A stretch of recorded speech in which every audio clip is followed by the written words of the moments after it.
Doctor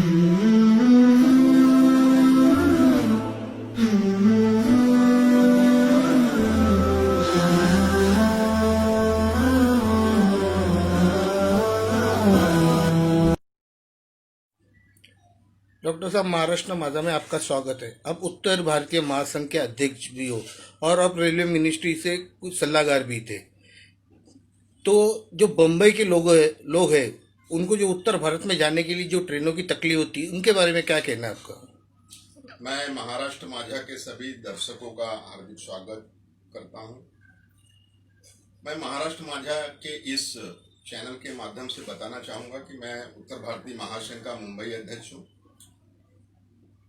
ये हमारी संस्था 1994 से मुंबई में रह रहे उत्तर भारतीयों के लिए कार्य कर रही है। हमारे राष्ट्रीय अध्यक्ष योगेश जी तमाम ऐसे मोर्चे आंदोलन किए हैं उत्तर भारतीय समाज के लिए जो सभी को पता है। रही बात हमारे उत्तर प्रदेश के लोग, जब अवकाश होता है, ग्रीष्म काल हो या जब दीपावली आती है, अवकाश होता है, उस समय जब अपने गांव की ओर जाते हैं, शादी ब्याह का समय होता है, उस समय आप देखेंगे लोकमान्य तिलक पर पैर रखने की जगह नहीं होती है। लोग 4 महीने पहले टिकट निकालते हैं रिजर्वेशन पैसे देके। वो 4 महीने के पहले निकाला गया टिकट भी कंफर्म नहीं होता है। दलालों द्वारा जनरल टिकट का, एक टिकट का 2 से 2,500 हजार रुपया लिया जाता है। इस विषय में भी हमारे राष्ट्रीय अध्यक्ष योगेश दुबे जी, हम लोगों ने काफी शिकायतें की, लेकिन कोई अक्सर कार्रवाई नहीं होती है इस पे। और जहां तक रही बात इस समय ट्रेनों की है, मैं बता दूं कि हमारे यहाँ एक काशी एक्सप्रेस ट्रेन चलती है, उसमें आपको पेंट्री कार नहीं मिले। किसी भी ट्रेन में आपको पेंट्री कार नहीं है, साफ सफाई नहीं है। एसी के डब्बे, थर्ड एसी एक, सेकंड एसी एक। आप जनरल के डब्बों की बात अगर करें, जनरल के डब्बों में 70 सीट होती हैं, उनके किराए हैं 300 रुपए के करीब, इलाहाबाद बनारस तक के। उस 70 सीट की जगह रेलवे उनसे पैसे लेकर 300 रुपए के हिसाब से उस एक जनरल बोगी में 300 से 350 लोग सफर करते हैं अपने परिवार के साथ। आप समझ सकते हैं किस तरह से वे 24 घंटा, 28 घंटा, 32 घंटे का सफर करते होंगे। अगर किसी बुजुर्ग महिला को टॉयलेट जाना हो तो वो टॉयलेट नहीं जा सकते। एलटीटी से चढ़ा हुआ व्यक्ति या तो इलाहाबाद में उतरकर टॉयलेट में जाएगा या तो बनारस में जाएगा। पिछले लोकसभा का चुनाव 2014 में माननीय प्रधानमंत्री जी नरेंद्र मोदी साहब वाराणसी से लड़े। हम लोगों को बड़ी उम्मीद थी कि वाराणसी से मुंबई के लिए वे एक दुरंतो नई जो प्रतिदिन चल सके ऐसा देंगे या गरीब रथ देंगे।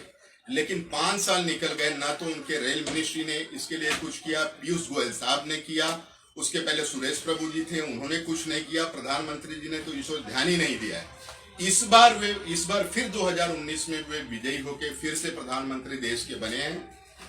हम लोगों को अभी भी आशा है कि ये जो दुरंतो एक है, हफ्ते में साप्ताहिक यानी 2 दिन चल रही है, एलटीटी से इलाहाबाद, उसको बनारस तक किया जाए। मैं तो कहता हूं उसे बनारस तक न करें, नई एक दुरंतो बनारस के लिए दें, या वंदे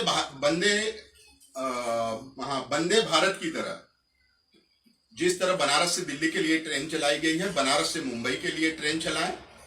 और मुझे आशा ही नहीं, पूर्ण विश्वास है प्रधानमंत्री जी पे कि इस बार वे जो भी हमारे उत्तर भारतीय मुंबई से अपने गांव की तरफ जाते हैं, अगर इस इलेक्शन के समय वो गए होते, बनारस स्टेशन का माहौल देखे होते। बनारस ऐसा ही एक सेंटर है जहां पे जौनपुर, इलाहाबाद के लोग भी आते हैं, भदोही के लोग आते हैं, आजमगढ़ के लोग आते हैं, गाजीपुर के लोग आते हैं। सभी लोग वहां से मुंबई के लिए ट्रेनें पकड़ते हैं। वहां की भी हालत इतनी दयनीय है कि आपको अगर पेशाब लग जाए तो 2 किलोमीटर पैदल आपको चल के जाना पड़ेगा शौचालय के लिए। ट्रेनों की वो दशा है कि आपको ट्रेन के अंदर पानी की सुविधा नहीं, शौचालय में पानी की सुविधा नहीं। मैं फिर से यही निवेदन आपके महाराष्ट्र माझा की तरफ से प्रधानमंत्री जी से निवेदन करूंगा, पीयूष गोयल साहब से जो रेल मिनिस्टर हैं उनसे निवेदन करूंगा कि एक ट्रेन कम से कम बनारस से एलटीटी के लिए हमें दुरंतो की तरह या वंदे भारत की तरह दें।